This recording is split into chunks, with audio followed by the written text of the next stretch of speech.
հարգելի գործընկերներ, 4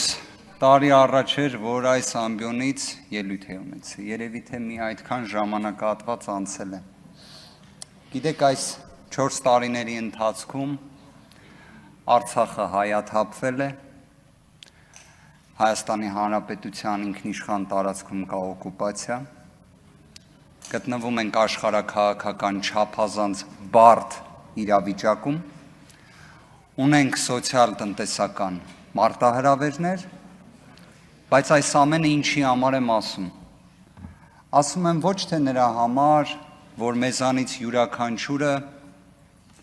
ողբի տրամադրության մեջ լինի, այլ ճիշտ հակառակը։ Ունենա համոզմունք, որ այս իրավիճակից մենք դուրս ենք գալու։ Այս իրավիճակից դուրս գալու մեր պատկերացումը, մեր տեսլականը, մեր երազանքը մենք ներկայացրել էինք մեր հայրենակիցներին։ Շատ կարճ, դա ուժեղ Հայաստանն է։ Արդյոք մեր հայրենակիցները ունեցել են հնարավորություն ազատորեն իրենց կամքը իրացնելու։ Քանի որ շատ խոսվեց ընտրությունների մասին, թույլ տվեք անդրադառնալ դրան։ Դուք կարծես թե հակադարձեցիք մեզ ընտրակաշառքներ ձևակերպմամբ։ Գործընկերներից մեկը նույնիսկ կարծես դա կատեգորիկ դատողությամբ էր ներկայացնում, իբրև մի երևույթ, որ դա տեղի է ունեցել եւ այլն։ Ես նկատել էի վերջին օրերին քաղաքացիական պայմանագիր կուսակցության գրեթե բոլոր ներկայացուցիչները խոսում էին անմեղության կանխավարկածից։ Ճիշտ էին անում։ Անմեղության կանխավարկածը ոչ թե անձերով է պայմանավորված, որ հիշվում է, այլ անմեղության կանխավարկածը գրված է սահմանադրության մեջ։ Նշված ձեր բնութագրմամբ իբրև ընտրակաշառքի հետ կապված մեկ դեպք չկա հաստատված։ Ավելին կատեգորիկ պնդում կկատարեմ, որ ուժեղ Հայաստան կուսակցությունների դաշինքի հետ ընդհանրապես դա առնչություն չունի։ Բայց եկեք ոչ թե իմ կարծիքը հայտնեմ, այլ եկեք սահմանադրական դատարանի, որի կազմի մեծամասնությունը այլևս ձեր իշխանության ժամանակ է ձևավորվել։ Երևի թե ձեզ է ասում սահմանադրական դատարանը։ Ասում է, որ բոլոր այն ձայնագրությունները, որոնց հղում տալով դուք կարծիք եք ձևավորել, հանրությանն էլ մեր տեղեկատվական տերորի եք ենթարկել, չէր կարելի անել։ Դուք պատկերացնում եք, դուք ամբողջ նախընտրական քարոզարշավը խոսում էիք այդ ձայնագրություններից։ Հակակոռուպցիոն կոմիտեն ամեն օր խոսում էր այդ ձայնագրություններով, սահմանադրական դատարանն ասում է, որ դա չէր կարելի անել ընդհանրապես, որ դա ազատ քաղաքական մրցակցության խաթարում է։ Երևի չէիք կարդացել ոչինչ։ Մյուս հանգամանքը սահմանադրական դատարանը պարզում ասում է, որ այդ կենսաթոշակը, որ բարձրացրել եք, լավ չեք արել։ Դա պետք է կանոնակարգվի, ասում է, որ դա նման է սոցիալական կաշառքի, որ պետք է օրենսդիրը դրա վերաբերյալ լուծումներ տա։ Դե երևի դրանից էլ տեղյակ չեք։ Մյուս հանգամանքը սահմանադրական դատարանը ասում է, որ դուք վարչական ռեսուրս եք չարաշահել, ատելության խոսք եք տարածել։ Ուղղակի այս ամբողջը արձանագրելով, Բարգավաճ Հայաստան կուսակցության այդ տեղի ունեցածը ձայնագողության տեսանկյունից արձանագրելով վերջում ասում է, որ այդ ամեն ինչը ազդեցություն չի ունեցել ընտրության վերջնական արդյունքների վրա։ Դե դա էլ հիշենք, որովհետև սահմանադրական դատարանի կազմը, ոնց հիշում ենք, ձևավորվել է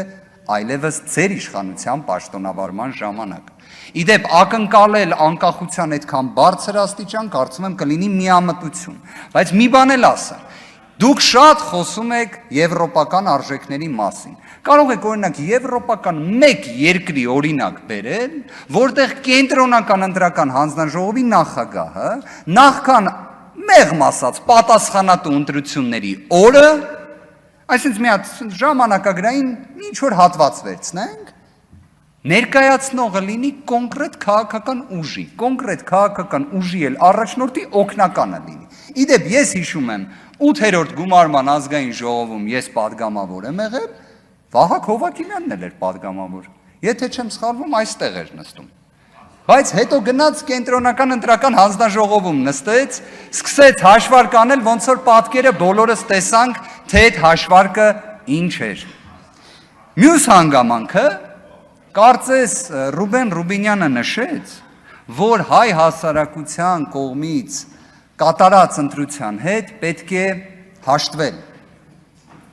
Իսկ հետաքրքիր է, քաղաքացիական պայմանագիրը հաշտվել է այդ ընտրության հետ։ Եկեք վերցնենք ընդունել եզրույթ, այսինքն դուք ընդունել եք։ Գործընկերը կարծես վկայակոչեց տոկոսային հարաբերակցությունը քաղաքացիական պայմանագիր կուսակցության ստացած ձայների։ Իդեպ ես իրավաբան եմ մասնագիտությամբ, ընդունված է ասել, որ իրավաբանները թվերը եւ այլն այդքան է չեն սիրում։ Նենց որ մաթեմատիկական կատեգորիկ պնդումներ չեմ անի, բայց եկեք միասին մի հատ ռեբուս լուծենք։ 49-ն մեծ է 50-ից։ Եթե այո, եկեք հաշտվենք,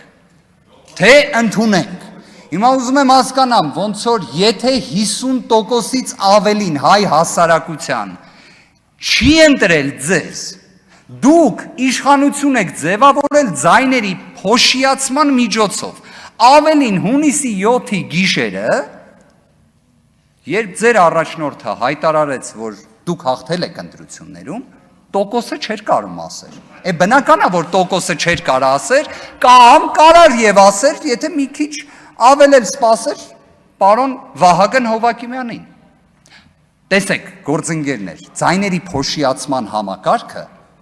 դա ընտրական օրենսգրքով է նախատեսված եւ իդեպ ստեղ դուք էլ մի հատ կոնֆլիկտի մեջ եք մտնում։ Եթե դուք շարունակում եք հանրապետականի բոլոր գործողությունները քննադատել, հաշվի առեք այդ ձայների փոշիացման համակարգը, որով հիմա իշխանություն եք ձևավորել, հանրապետականի ժամանակ ընդունված ընտրական օրենսգիրքն է։ Էս էլ մյուս ռեբուսնա ձեր համար։ Հիմա եթե նայում ենք ինչ է արել հայ մարդը 2026 թվականի հունիսի 7-ին։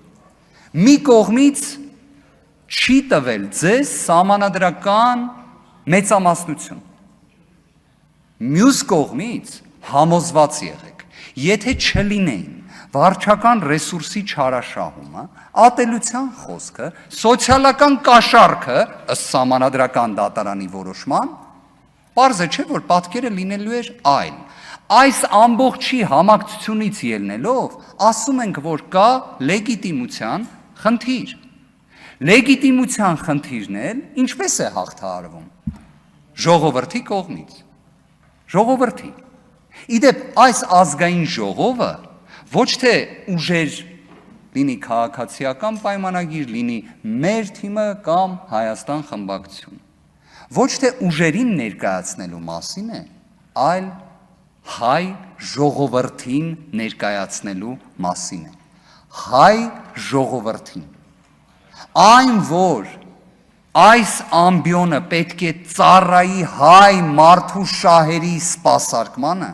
պաշտպանությանը, հենց դրա համար էլ ասում ենք նաև մեր կողմից ներկայացված ծրագրերի իրականացմանը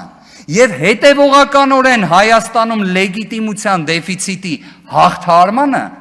դրա համար ենք այդ պնդումը կատարում։ Իսկ մեր սիրելի հայրենակիցներին մի քանի հանգամանք նշեմ։ Ժողովուրդ ջան, ձեր տրամադրությունը տեղը, ձեր վճռականությունը թող լինի տեղը եւ համոզմունքը առայն, որ մենք ուժեղ Հայաստան ունենալու ենք,